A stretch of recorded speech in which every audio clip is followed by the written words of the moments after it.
Оце надо було так взбодрить мене з самого утра. Всем привет, вы на канале GuardUA, а это обзор глобального обновления от 29 января. И сегодня, на самом деле, довольно-таки приятное обновление, потому что множество таких нюансов есть, которые мне в действительности понравились. Это, наверное, один из хороших патчей, которые выпустили разработчики. Поэтому присаживайтесь поудобнее, всем приятного просмотра, приятного аппетита, приятных снов и хорошего, соответственно, вам дня. Ну и, ребят, я надеюсь, что вы уже поставили свой лайк, а если еще не поставили, то уже ставите, а если не подписаны, то подписывайтесь, ну и, соответственно, оставляйте комментарии, что думаете по текущему патчу. Ну а также, ребят, кто может стать спонсором, то, соответственно, милости прошу к нашему шалашу. Все ссылки закреплены в описании под видео. На телегу тоже подписывайтесь. И открывает наше обновление новый герой. Это Skymag из Доты. На самом деле такой довольно-таки сбалансированный герой, прикольный. Ничего плохого по нему сказать не могу. Единственное, что может быть стоит его чуть-чуть бафнуть, но я думаю, что если его чуть-чуть бафнуть, он будет слишком сильным. Поэтому сейчас этот герой кажется балансным. Мне он нравится. Не имба, но такой, знаете, многообещающий герой. Что в нем такого особенного и как он работает? Ну, соответственно, каждый раз, когда союзник применяет активную способность, Сокол мгновенно выпускает чародейские снаряды по врагам, нанося магический урон. То есть цель одиночна, ну и, соответственно, такой урон КД в 2 секунды. На начальных раундах довольно-таки приятный персонаж. Ну и, соответственно, поговорим сразу про новую синергию. Он, кстати, если что, считается магом у нас, что довольно-таки теперь приятнее намного собирать 6 магов и быстрее. Наблюдатель. Все союзники получают эффект, направленные на врагов навыки, нацеленные на отряд или навыки предмета могут поразить плюс одну дополнительную цель. То есть вкратце у вас вылетает не один чародейский снаряд, а два, не один обезоружь, а два, ну и, соответственно, не одна лагуна, а две лагуны, ну и, соответственно, все таргетные способности вылетают по двум персонажам, ну, то есть 2 раза кастуется, ой, 2 раза кастуется, ну, короче, по двум персонажам, и все, вот. С магической призмы это, соответственно, будет 3 персонажа, ну, конечно, я не особо проверял, но может будет и 4, хотя это было бы слишком, вот как-то так. Поехали дальше. Изменили героя Гримтач. Теперь он не считается героем, который находится в стадии боевой клич. Это та стадия, когда кастуется сначала точка Рики, ну и тому подобное. Теперь ему для того, чтобы кастовать свою способность, нужна мана. Все отмеченные фигуры чернилами будут считаться союзной демонической фигурой. То есть это баф для Свена, баф для СФ, ну и тому подобное. И, соответственно, все, кто отмечен чернилами, будут получать урон в виде 20, 40, 60 единиц раз в секунду. То есть продолжительность 5 секунд. То есть чернила тоже, если что, не вечные. Я считаю, это все-таки нерв, чем баф. И старый Гримтач мне больше нравился. Но если был бы старый Гримтач, то я думаю, это было бы слишком имбово. Ну, давайте так, что думаете на этот счет? Напишите в комменты. Немного понерфили Бэтрайдера. Это вот тролля-рыцаря. Ему уменьшили радиус, ну, радиус его тумана. Так. Было раньше, по-моему, чуть больше, теперь вот так. Зачем? Да черт его знает зачем. Изменили Вингу. Теперь она считается не только мертвецом и ведьмаком, а еще считается наблюдателем. Ну, блин. Надо эту синергию полностью распробовать, чтобы сказать, насколько это прикольно. Но то, что теперь нужно получать обязательно вингу, это, конечно, ну не очень прикольно. Поэтому пакт мертвецов нам необходим, если мы хотим использовать синергию наблюдатель. Очень приятное изменение коснулось Chaos Найта.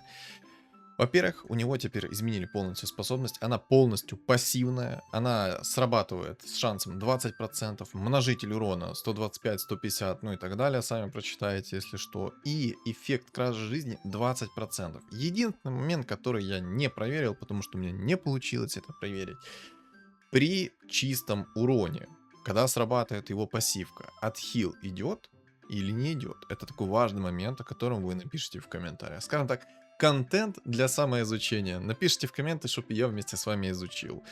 Ну и ему поменяли разброс урона. Разброс урона стал прям катастрофически большой, но смотрите, если 640 прокнет, под критом 250, и это фигура за 2 монетки, если что. Нерфанули Морфа. Зачем его нерфанули? В душе не чаю. Серьезно. Ему сделали ширину способности 160. То есть вот так. Ну, в принципе, почти как и было. По-моему, там было чуть-чуть больше, но вот такой теперь область, которую наносит урон. И, соответственно, урон еще подрезали. 150, 200, 300. Зачем? Не знаю. Вы на нем играли? Я на нем не играл лично.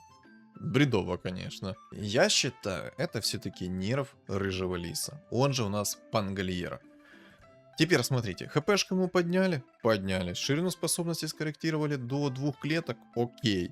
Но урон от способности больше не может активировать эффекты предметов. Скорость применения способности увеличена. То есть, мало ли того, что он косой теперь будет, как и был, в принципе, так он еще не сможет активировать эффекты предметов. Это вообще бред. То есть не будет работать БФ, Мьёльнир, минус броня и тому подобное. Но это же бред. Теперь его вообще не особо хочется-то и брать. Серьезно. Бред да и только.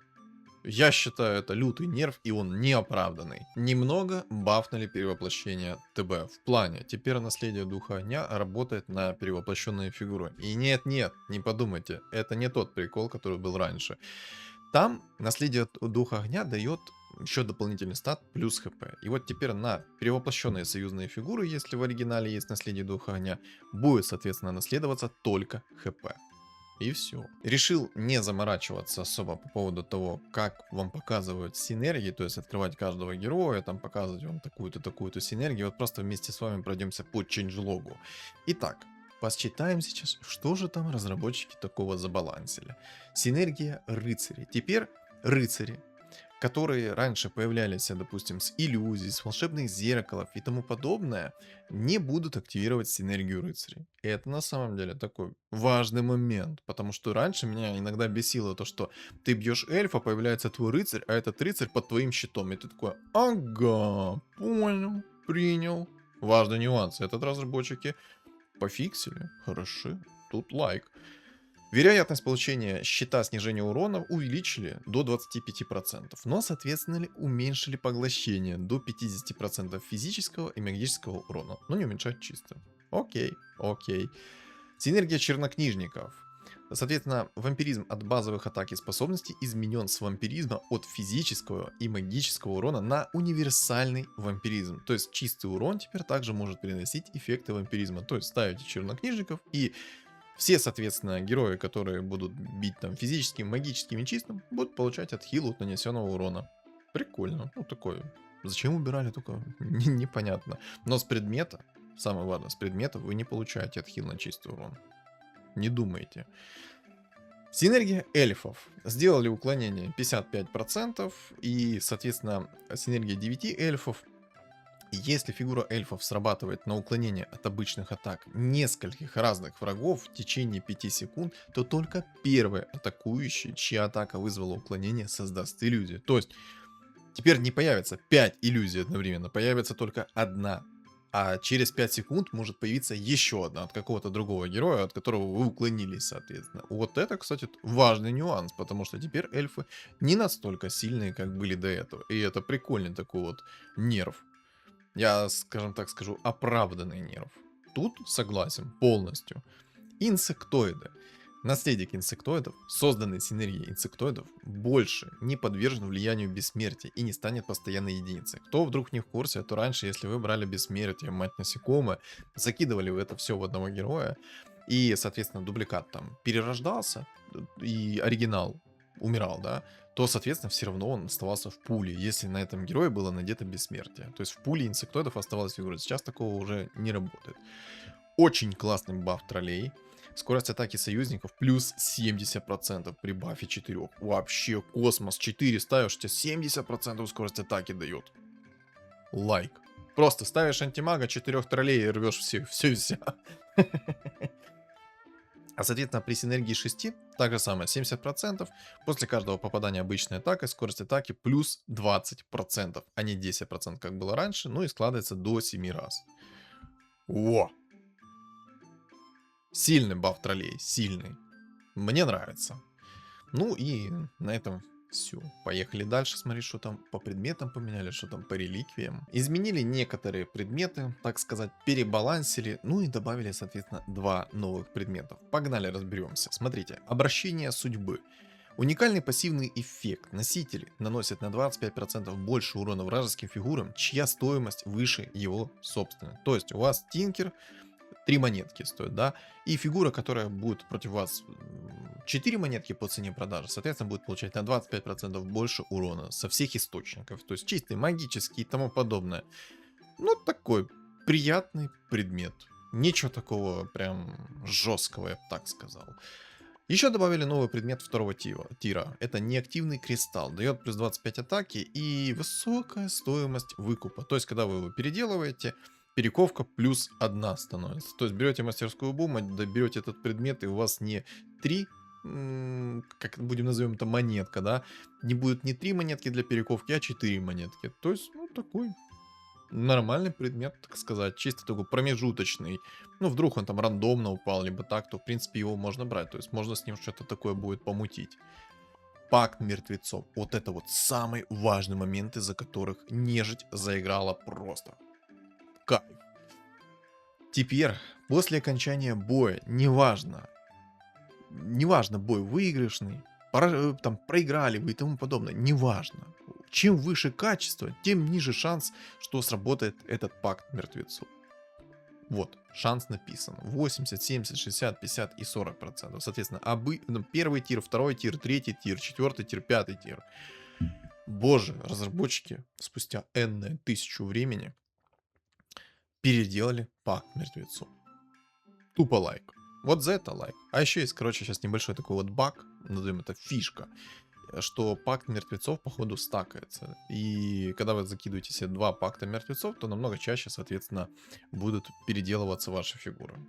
И теперь, кстати, нет привязки к цене продажи. То есть вы можете в 3-звездочного лондруида закинуть, либо в 3-звездочного хана, и, соответственно, пакт мертвецов вам даст 3-звездочную фигуру такого же качества.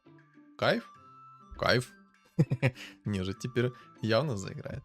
Переделали шар бездны, теперь он срабатывает только когда вы получаете урон. То есть получили урон, бах, сразу шар бездны активировался. Изменили предмет вечность, он же БКБ. Теперь ваши иллюзии могут получить надбавку плюс 600 хп, но активность, соответственно, навык они не получают. Но это, в принципе, логично. И тут есть одна такая странная формулировка, которую я немножко, если честно, не понял. Если что, то в комментариях объясните мне, как это понять. Вот призванные юниты, ну это понятно, да, и оскверненные фигуры не могут получить пользу от пассивных эффектов этого снаряжения. Что такое оскверненные фигуры и какой пассивный эффект они не могут получить от этого снаряжения? Вот этого я сейчас вообще не понял. Типа, уникальный пассивный навык.